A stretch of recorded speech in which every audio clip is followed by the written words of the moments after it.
Hello everyone, Piyush Kansal this side. Hope so आप सब अच्छे होंगे, स्वस्थ होंगे, अपने घर में ज़बरदस्त होंगे। तो आज डे 46 की वीडियो आ चुकी है आपके लिए, जिसका टॉपिक को होने वाला है, शीर्षक होने वाला है कि हर इंसान अपनी चमक से चमकता है। मतलब सबकी अपनी चमक होती है, सबकी अपनी वैल्यू होती है अपनी लाइफ में। सो ये मैं आपको एक स्टोरी सुनाऊंगा जिससे कि आपको समझ में आएगा कि आप अपनी चमक से चमकोगे। मतलब आपकी वैल्यू अलग है, आपकी यूएसपी अलग है, आपका एक कुछ यूनिक स्पेसिफिकेशन है जिसकी वजह से आप अलग हो और आप अपनी लाइफ में कुछ और करना चाहते हो। बट आप सोचते हो कि मैं वो करूं, आप मगर वो नहीं कर पाते हो। किसी और को देख के सोचते मैं ये क्यों नहीं बन पा रहा, मैं ये क्यों नहीं बन पा रहा। बट सबके अलग अलग स्पेसिफिकेशन होती है, अलग अलग एक्सपर्टीज होती है। उसके रिगार्डिंग मैं आपको एक स्टोरी सुनाऊंगा, मोटिवेशन। एक समुराई होता है जो अपने अच्छाई और ईमानदारी के लिए उसको जाना जाता है और वो खूब अमीर भी होता है। वो एक दिन एक जैन साधु से कुछ सलाह लेने के लिए जाता है। उसके आश्रम में जो भी उसका उद्यान होता है उस वहाँ पे जाता है। और जब वो समुराई जो वो साधु होता है वो प्रार्थना अपनी पूरी कर लेता है। फिर वो समुराई उससे पूछता है कि जैसे मैंने बहुत लोगों की हेल्प करी है, कमज़ोरों की हेल्प करी है, मैंने अब मौत को सामने से भी देखा है, मैंने पैसे भी बहुत कमाए, मैं अमीर भी हूँ। बट मैं आपको जब ऐसे प्रार्थना करते हुए देख रहा था ना, तो मैं अपने आप को बहुत हीन महसूस कर रहा था कि मैं आप जैसा क्यों नहीं हूँ, मैंने अपनी लाइफ में कुछ खास किया नहीं है। तो जो वो साधु होता है वो बोलता है मैं आपका सवाल उसके बाद दूंगा, पहले मैं जो मेरे से मिलने आए हुए हैं उनसे बात कर लूँ, देन आपसे मैं आपके इस सवाल का जवाब दूंगा। तो वो जाके क्या बोलते हैं, जो उनका साधु का उद्यान होता है वहाँ पे जाके बैठ जाते हैं।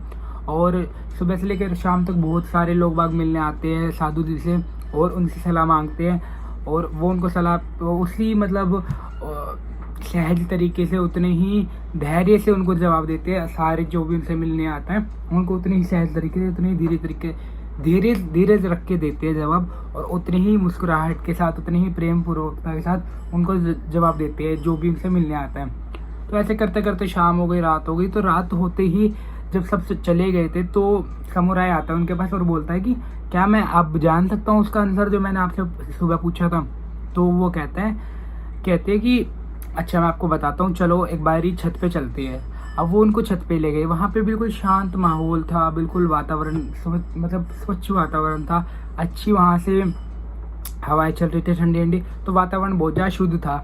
तो वो कहता है देखो वो चांद देखो, वो देखो कितना सुंदर लग रहा है, कितना अच्छे तरीके से चमक रहा है। अब वो पूरी सूरज की परिक्रमा करेगा पूरे रात, फिर अगला सूरज कल सुबह निकलेगा, ठीक है। तो वो कहता है हाँ बिल्कुल निकलेगा, इसमें कोई वो शक थोड़ी निकले। जो समुराई होता है वो बोलता है हाँ बिल्कुल निकलेगा। तो जो समुराई वो साधु होता है वो कहता है कि एक बात बताओ, सूरज ज़्यादा चमकता है या फिर चांद? वो कहता है भाई सूरज ज़्यादा चमकता है, मतलब सनशाइन तो उसकी ज़्यादा है ना, जो सूरज है सनशाइन तो उसकी ज़्यादा है, बट चांद की इतनी नहीं है, फिर भी चांद कितना सुंदर दिख रहा है। वो बोलता है हाँ बिल्कुल सही बात है। तो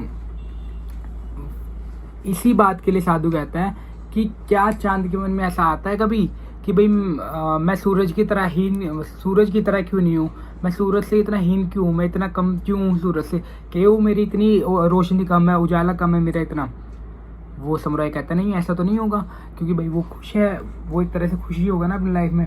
तो वो जो समुराई होता है वो इसका जवाब देता है कि अब तुम्हें अपने सवाल का जवाब मिल गया होगा।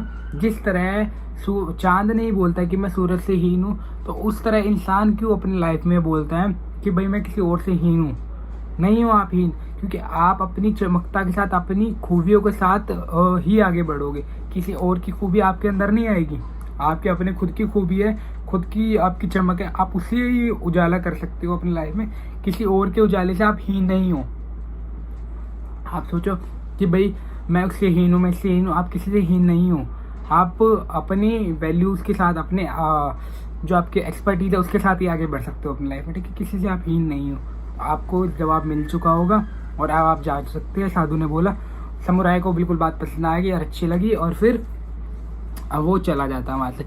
फिर उसके बाद उसने अपनी लाइफ में ठान लिया कि मैं किसी से भी होड़ नहीं करूँगा, अपने आप को कंपेयर नहीं करूँगा, वो वैसा, मैं अपनी खूबियों के साथ ही आगे बढ़ूँगा। तो कैसी लगी आपको story? That's all from my side. Hope तो आपको स्टोरी अच्छी लगी होगी और मोटिवेशनल लगी होगी, इंस्पिरेशनल लगी होगी। अच्छी लगी है तो आप भी अपनी लाइफ में इस चीज़ को इम्प्लीमेंट कीजिएगा कि आप अपनी चमक से ही चमकते हैं। किसी के भी ये मत देखो कि वो क्या कर रहा है, ये क्या कर रहा है, वो वैसा है तो मैं उसके जैसा क्यों नहीं हूँ। आप अलग हो, आपकी खूबी अलग है, आपकी एक्सपर्टीज अलग है, आप अपनी लाइफ में कुछ अलग करने के लिए पैदा हुए हो। ये नहीं है कि आप भी उसकी तरफ भी, वो जॉब कर रहा है पर्सन तो मैं जॉब करूँगा, वो बिजनेस कर रहा है तो मैं बिजनेस करूँगा, या फिर वो फ्रीलांसर है तो मैं फ्रीलांसर बनूंगा, वो बीटेक कर रहा है मैं भी बीटेक करूँगा। ऐसा नहीं होता। आपकी पहचान अलग है, आपकी खूबी अलग है, आपकी पसंद नापसंद भी अलग अलग है। ठीक है, तो मिलते हैं फिर नेक्स्ट वीडियो में। Till then bye bye, take care, let's become successful together, bye bye.